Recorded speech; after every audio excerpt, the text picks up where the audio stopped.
You worked extensively on climate Yes. change, and in the SON global gathering, the message was about sustainable planet. Yes. So, how do you link nutrition for a sustainable planet, and what is the contribution of nutrition? Can you briefly talk about that? Well, this is another of these very important areas where there is a two-way link between issues. If we eat inappropriate food in very large numbers, then we're actually contributing to damage to our planet. Yeah. And what was being shown through quite a lot of recent studies is that a diet that contains food that is not necessarily good for health can also be damaging to the well-being of our planet. In fact, people are going a bit further than that, and they're saying that some of the food production practices that are being used today actually contribute to climate change. They release greenhouse gases, and in that way they are making the rise of temperature to around 2 degrees higher than pre-industrial averages more and more likely. So actually what we eat is relevant for the climate. It's not the biggest contributor, but depending on what figures and estimates you trust, it seems like as much as 1/3 of the greenhouse gas emissions causing climate change can be associated with food production or changes in land use for food. At the same time, climate change leads to often irregular weather, damage to agricultural production systems, damage to people's livelihoods, and that in turn increases the risk of poor nutrition. And we see that, for example, in communities that are affected by drought or affected by other adverse weather. So that's why I say it's a two-way process. On the one hand, what we eat can have a really quite major impact on the climate, and at the same time, the climate can have an impact on the availability of food. That's why the nutrition climate change link is so important. And it was one that came out very strongly at the Scale Up Nutrition Movement Global Gathering last week in Kathmandu. Oh, thank you so much, and thank you so much finding this interconnection between climate and nutrition.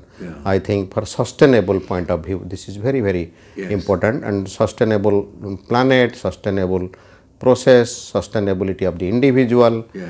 So I think very, very important. You will be happy to know that Honorable Prime Minister of India launched Poshan Abhiyaan, which is called National Nutrition Mission. It is a target-driven mission, and I can say that it is a watershed movement in the history of nutrition in India.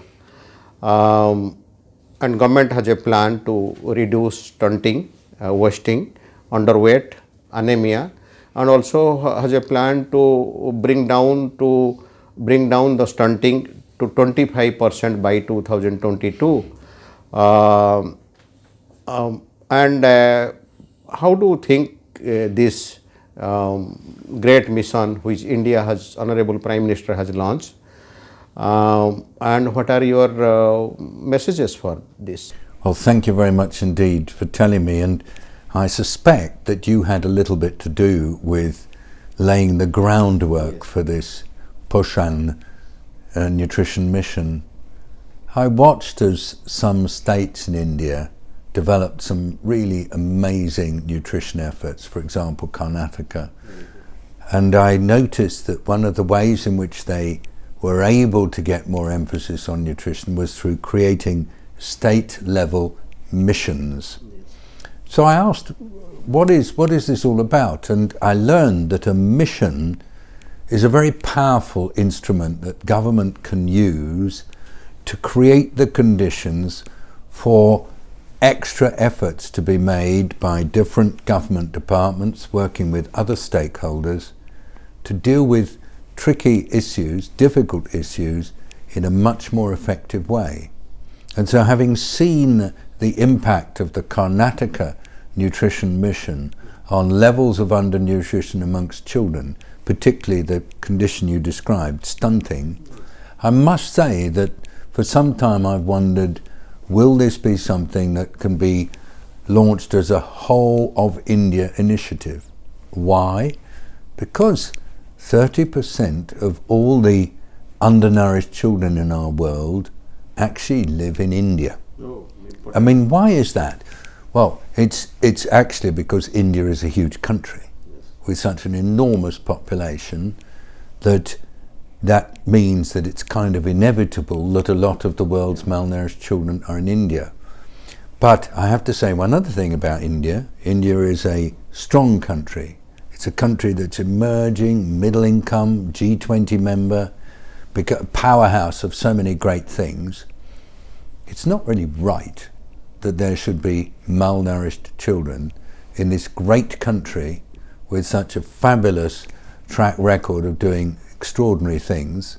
So I'm very pleased that there is attention being given to nutrition and reducing undernutrition as well as overnutrition in India at this time. Congratulations to you all, and I'm particularly impressed that His Excellency the Prime Minister should be leading on this. I feel that his leadership has led to other public health advances, and now I'm very pleased that we're taking on an issue that's beyond public health and it covers several sectors, and it's so important for the well-being of the people of this country.